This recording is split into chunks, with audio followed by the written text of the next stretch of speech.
As the most expensive car that Mercedes builds, the S-Class is in a niche. The S-Class Coupe, well, as you can imagine, that's in a niche within the niche.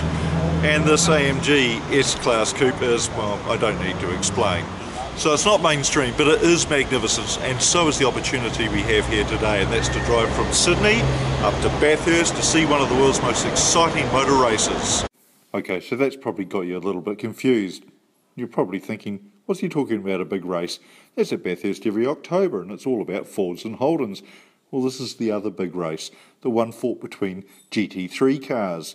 They're based on the road cars that are bought by people who only ride in Fords and Holdens when they got too squiffy at the Champagne Club. There was no time to film the S63, so we've grabbed this schmancy video from Mercedes-Benz, which gives you a little bit of an idea about what it looks like.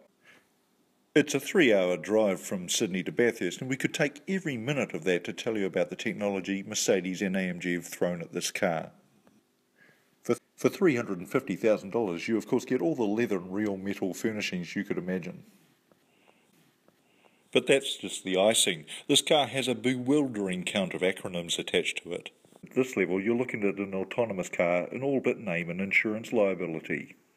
One other trick up its fathomless sleeve: magic body control with a curved tilting function. No, really, when you tip the car into a corner, a pair of stereoscopic cameras mounted in the windscreen reads the road ahead and adjusts the suspension, not just to absorb bumps, but also instruct the air suspension to lean into the direction of travel like a motorbike. It keeps you upright and unruffled. It's really weird, but it works. What, you want more? And how about this? Built Christmas decorations. Now actually that's Swarovski crystals. This is the first car in the world to have them. Just adds a little bit of extra garnish to your car there. I'm not quite sure what they do, but I'm sure they do something very important. Here we are, we arrived in Bathurst, and it's all a little bit different than it was when I was here for the great race, the Bathurst 1000, a few months ago. Back then, this whole area leading into town was just crowded with people selling souvenirs and, you know, just having their big Holden and Ford signs out. I suppose the allure of Lamborghini and Ferrari possibly isn't quite as strong in rural New South Wales, nonetheless. But don't take the racing lightly. These cars may never become taxis, but they are very fast rides. And let's face it, the chance of seeing some biff and bash between wall-poster heroes is also an allure. So it's 5:50 in the morning. This is what it's all about, the start of the race.